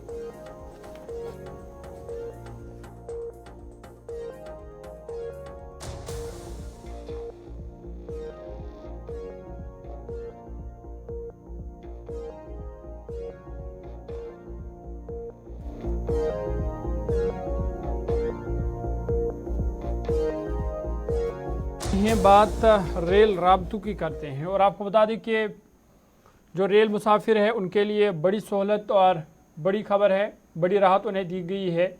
खासकर चूँकि ज़ायरीन का रश इन दिनों जम्मू कश्मीर में मुसलसल बढ़ रहा है और कटरा हरिद्वार के लिए खुसूसी ट्रेन चलाने का ऐलान किया गया है। ये बड़ी खबर और बड़ी राहत ज़ायरीन के लिए कि कटरा से लेकर हरिद्वार तक खुसूसी ट्रेन चलाई जाएगी। 14 और 15 जून को खुसूसी रिजर्व ट्रेन इसके लिए रखी गई है और ज़ायरीन के इजाफी रश के पेश नज़र ये फैसला लिया गया है। 16 कोचों पर मुश्तमिल ये खुसूसी ट्रेन होगी जो ज़ायरीन के लिए रिजर्व्ड है और सोमवाती अमावस्या के मौके पर ज़ायरीन की बढ़ती हुई तादाद के पेश नज़र शुमाली रेलवे की जम्मू डिवीज़न ने श्री माता वैष्णो देवी कटरा और हरिद्वार के दरमियान खुसूसी रिजर्व ट्रेन चलाने का ऐलान किया है और हुकाम के मुताबिक ट्रेन नंबर 04606 कटरा से 16 जून 2026 की शाम 6:15 पर रवाना होगी और अगले रोज़ सुबह 6:30 पर हरिद्वार पहुंचेगी, जबकि वापसी पर ट्रेन नंबर 04605 हरिद्वार से 15 जून की शाम रवाना होगी जो फिर अगले दिन कटरा पहुंचेगी। सिर्फ एक चक्कर के लिए चलाई जाने वाली इस खुसूसी ट्रेन में 16 कोच शामिल होंगे जिनमें स्लीपर, जनरल, AC 3 टायर और AC 2 टायर कोच शामिल है। ट्रेन जम्मू तवी पठानकोट, कैनेट, जालंधर, कैन और लुधियाना, अंबाला, सहारनपुर समेत अहम स्टेशनों पर ये रुकेगी और इस हवाले से हेल्पलाइन नंबर भी जारी कर दिए गए हैं ताकि जो मुसाफिर है वो इस सहूलत का फ़ायदा उठा सके। सीधा अपने नुमाइंदे के पास चलेंगे। शिल्पा शर्मा मज़ीद जानकारी के लिए हमारे साथ है। शिल्पा, अपडेट कीजिएगा, ये जो खुसूसी राहत दी गई है खासकर अकीदतमंदों के लिए, कटरा से हरिद्वार खुसूसी ट्रेन चलाई जाएगी, क्या कुछ मज़ीद डिटेल्स आपके पास हैं?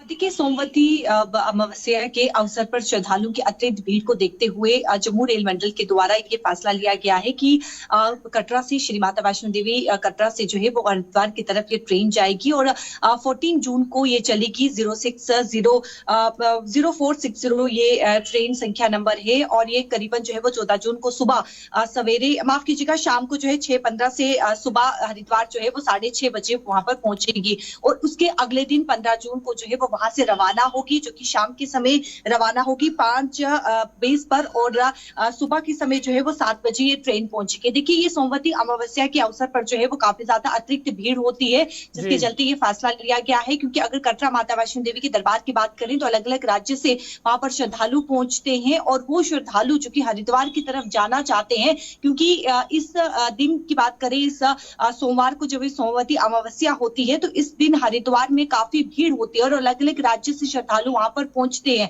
तो जो कटरा माता वैष्णो देवी के दरबार में पहुंचे हैं, क्योंकि काफी ज्यादा भीड़ भी वहां पर संख्या श्रद्धालु की बढ़ती जा रही है और उसी को मद्देनजर रखते हुए जो श्रद्धालु वहां से हरिद्वार की तरफ जाना चाहते हैं उनके लिए ये स्पेशल ट्रेन लगा पाई गई है ताकि उन्हें किसी प्रकार की कोई भी परेशानी ना हो, क्योंकि अक्सर उन्हें जम्मू से जो है वो ट्रेन पकड़नी पड़ती है। तो अब जो स्पेशल ट्रेन चल रही है उससे उन्हें आसानी होगी और अगर वो वापस भी आना चाहते हैं, हरिद्वार से कोई श्रद्धालु जो है वो माता वैष्णो देवी के दरबार आना चाहता है तो वो 15 जून को जो है वो माता वैष्णो देवी के दरबार में आ सकता है। देखिए, 16 कोचेस की ट्रेन रहेगी और ये इसमें हर प्रकार की फैसिलिटी है, AC है, इसी के साथ स्लीपर्स हैं और अलग अलग जो रेलवे स्टेशन है, तुषार महाजन, पठानकोट, कैंट, वहां पर जो है अलग अलग रेलवे स्टेशन पे ये रुकेगी ताकि श्रद्धालु को हर प्रकार की सुविधा जो है वो मिल सके और इसको लेकर जो है रेल मंडल के द्वारा हेल्पलाइन नंबर भी जारी किया गया है ताकि हर किसी को जो है वो ये सुविधा मिल सके। ये स्पेशल ट्रेन चलाने का केवल और केवल मकसद ये ही है कि जो अतिरिक्त संख्या इस समय श्रद्धालुओं की श्री माता वैष्णो देवी में बढ़ी है वो हरिद्वार जाकर जो है वो वहां पर जो है वो ये जिस प्रकार से सोमवती जो अमावस्या है ये जो है वहां पर मना सकते हैं, क्योंकि हरिद्वार की मैं अगर बात करूं तो वहां पर काफी ज्यादा इस समय जो है वो श्रद्धालुओं की संख्या जो है वो बढ़ जाती है। शिल्पा, जो मुसाफिर है या जो अकीदतमंद है किस तरीके से वो इस सहूलत का फायदा उठा सकते हैं? क्या ऑनलाइन ही वो इस वाले से टिकट बुक कर सकते हैं?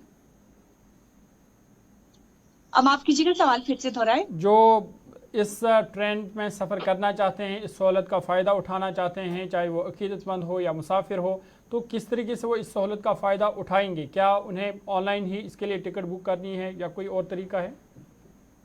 देखिए ऑनलाइन ऑफलाइन दोनों रहेगा, क्योंकि अगर जिस प्रकार से माता वैष्णो देवी कटरा रेलवे स्टेशन पहुंचते हैं और वहां पर ऑफलाइन बुकिंग करवाना चाहते हैं तो ऑफलाइन बुकिंग भी करवा सकते हैं और इसी के साथ ऑनलाइन जो है वो भी बुकिंग करवा सकते हैं।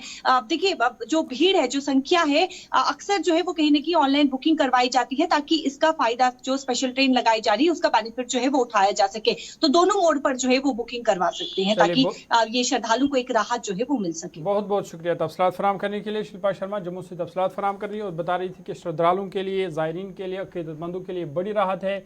कटरा से हरिद्वार के लिए खुसूसी ट्रेन चलाई जाएगी और इसका फ़ायदा मुसाफिर, अक़ीदतमंद, ज़ायरीन उठा सकते हैं।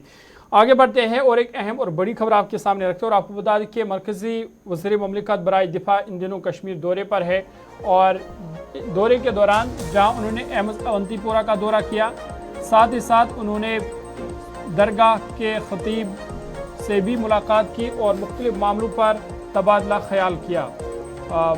ये उनका अहम दौरा माना जा रहा है। आपको बता दें कि श्रीनगर में उन्होंने सोरा इलाके में दरगाह हज़रत बल के खतीब मौलाना रियाजुल हक नूराबादी से उनकी रिहाइशगाह पर मुलाकात की। इस मौका पर दोनों शख्सियात के दरमियान मुख्तलिफ समाजी, अवामी और कम्यूनिटी से मुतल्लिक़ उमूर पर तफसीली तबादला ख्याल हुआ है। वहाँ उनका शानदार तरीके से खैर मकदम किया गया। मुलाकात के दौरान बाहमी हम आहंगी, समाजी फलाह बहबूद और अवामी मसाइल के हल से मुतल्लिक़ उमूर पर भी ज़ेर बहस आए। साथ ही साथ इस मुलाकात से पहले उन्होंने अहमद अवंतीपोरा का भी दौरा किया, जहां पर बीजेपी लीडरान ने उनका इस्तकबाल किया और अहमद अवंतीपोरा उन्होंने जारी तरक्याती कामों का जायज़ा लिया और इस मंसूबे को या इस इदारे को उन्होंने जम्मू कश्मीर के लिए मरकज़ की तरफ से एक बड़ा तोहफ़ा करार दिया।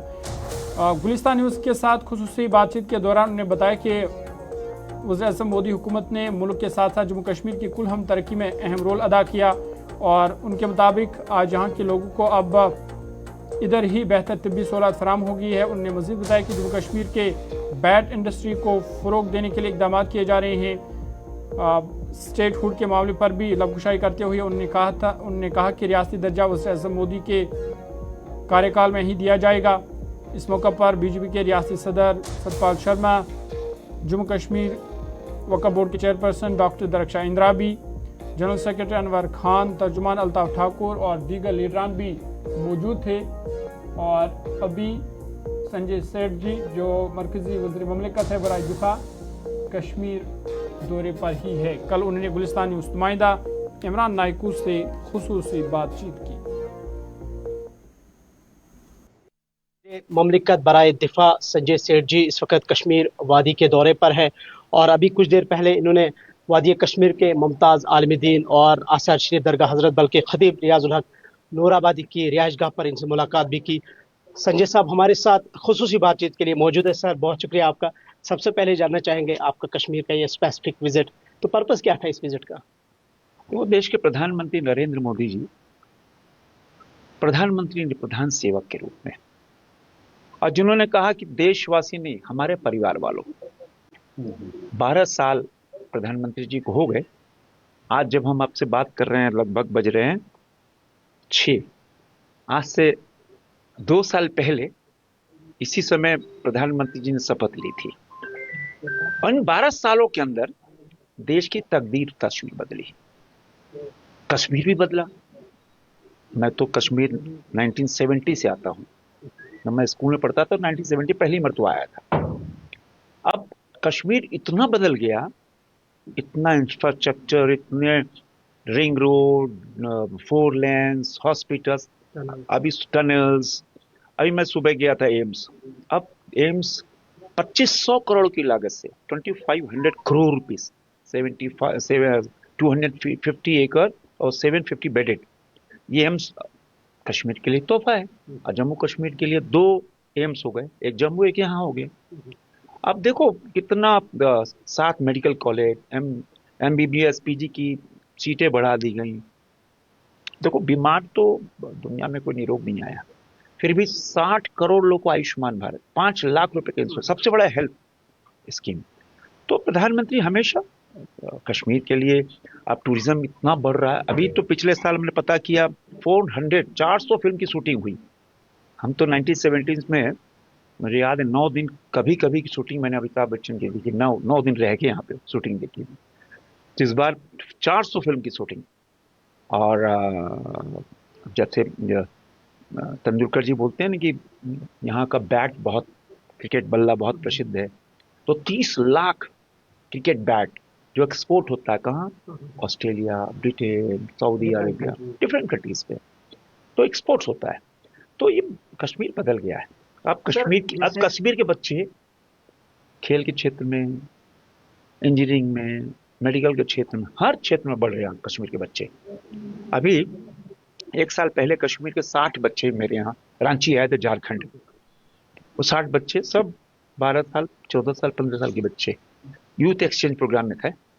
मेरे घर पे भी लंच हुआ था उनका, गवर्नर साहब के यहाँ लोक भवन में भी उनका लंच हुआ था। इतने खुश हैं, आज तक मेरे पास हो रहा है, अंकल कश्मीर कब आ रहे हो, कश्मीर कब आ रहे हो। तो 1 हफ्ते हमारे रांची में रहे।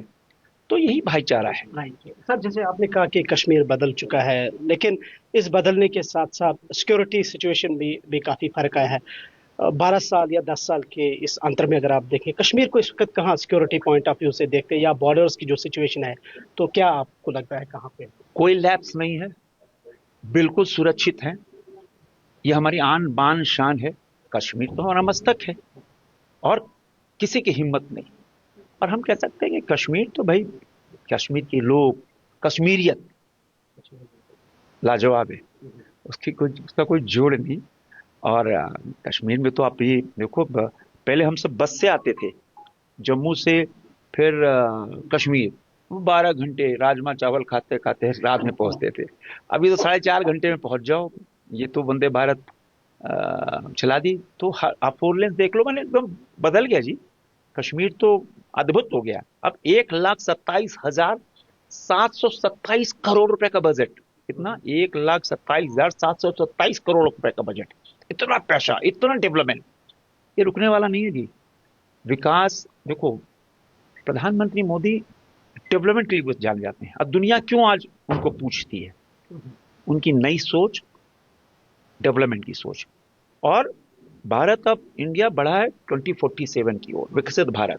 विकसित भारत मतलब दुनिया की सबसे कहते हैं ना, यंग पॉपुलेशन भारत की है। अभी आधी आबादी, अब देखो आधी आबादी के लिए मोदी जी ने क्या किया, जो हमारी बेटियां है, बहन है, 33% रिजर्वेशन। अब संसद में, लोकसभा में, राज्यसभा में, विधानसभा में 100 में 33 महिलाएं होंगी। अब जहां महिला होगी वहां अनुशासन होगा, वहां बरकत होगी, और वहां अच्छी डिबेट होकर देश और समाज। कि यहाँ जो मंत्री साहब आए थे, डिफेंस के जो वजीर हैं, तो वजीर ममलकत हैं, उन्होंने पहले मेरे साथ ये प्रोटोकॉल किया था कि हम आपके दौलत खाने पर तशरीफ़ लाएंगे, क्योंकि आपको मालूम ही है कि मैं एक अजीम दरगाह हज़रत बल का इमाम ख़तीब हूँ। तो सियासत से बालातर, यानी इससे कोई सियासत के साथ कोई गठजोड़ है नहीं। आप जानते हैं मैं तो किसी सियासत से वाबस्ता नहीं हूँ, अलबत्ता एक मजहबी आलिम हूँ और लोगों की खिदमत करता हूँ। तो बहरहाल मैंने ये भी बोला आपको कि यहाँ कोई भी आ सकता है, क्योंकि हमारे पास हर एक आ सकता है। हम दीन की खिदमत भी करते हैं, लोगों की खिदमत भी करते आए। ये थे दरगाह हज़रत बल के इमाम ख़तीब। और इसके साथ साथ ही आपको बताते चले, चलते आपको बताते चले कि जम्मू कश्मीर हुकूमत और बैंक के दरमियान एक मफाहमतनामे पर दस्तखत हुआ है, जो कि यौमिया उजरत पर काम करने वाले मजदूर हैं उनके लिए एक अच्छी खबर है। जम्मू कश्मीर हुकूमत की जानिब से जो फैसला लिया गया है कि यौमिया उजरत पर काम करने वाले मुलाजमीन जो है, कंट्रैक्चुअल मुलाजमीन और दीगर जो आर्जी कारकुनान हैं, उनकी माली बहबूद और साथ ही साथ समाजी तहफ़्फ़ुज़ को मजबूत बनाने के लिए J&K बैंक के साथ एक अहम मफाहमत यानी कि MOU साइन हुआ है। श्रीनगर के अंदर जो तकरीब मुनक़्क़द हुई हैं, जिसमें chief secretary Atul Dulloo, financial commissioner Shailendra Kumar, Jammu Kashmir bank के MD और उसके साथ साथ ही दीगर आला हुकाम उस तकरीब में मौजूद रहे। और इस मुआहदे के तहत जो मुस्तहिक मुलाजमीन हैं उनको ज़ीरो बैलेंस बैंक अकाउंट्स और उसके साथ साथ ही मुफ्त डेबिट कार्ड, डिजिटल बैंकिंग सहूलियात और रियायती जो सर्विसेज हैं वो खुसूसी कर्जा स्कीमों तक रसाई फराहम की जाएगी। इसके अलावा 5 लाख रुपए का ग्रुप पर्सनल जो एक्सीडेंटल इंश्योरेंस है कवर वो दिया जाएगा। और साथ ही साथ जो माजूरी से मुतल्लिक बीमा फ़वाइद वो भी शामिल होगा, वो भी दिया जाएगा। इस मफाहमतनामे के साथ जो साइन हुआ है हुकूमत और जम्मू कश्मीर बैंक के दरमियान, चीफ सेक्रेटरी अतुल डुल्लू ने इस इकदाम को हज़ारों मुलाजमीन की माली सलामती के लिए अहम करार दिया, जबकि जम्मू कश्मीर बैंक के MD ने कहा है कि ये मंसूबा माली शमूलियत को फ़रोग देने और कारकुनों और उनके ख़ानदानों को तहफ़्फ़ुज़ फराहम करने में माविन साबित होगा।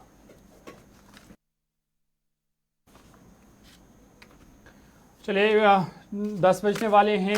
स्टूडियो की घड़ी अब आगे जाने की इजाज़त नहीं दे रही है। प्रोग्राम सलाम जेके का वक्त यहीं पर इख्तिताम पजीर हुआ चाहता है। मुझे यानी ज़ोहर लोलाबी और गवर कुचू को आप देंगे इजाज़त, इस वादे के साथ कि आप गुलिस्तान न्यूज़ पर बने रहेंगे, क्योंकि गुलिस्तान न्यूज़ पर खबरों का सिलसिला जारी रहेगा। हमें दे इजाज़त। अल्लाह हाफ़िज़।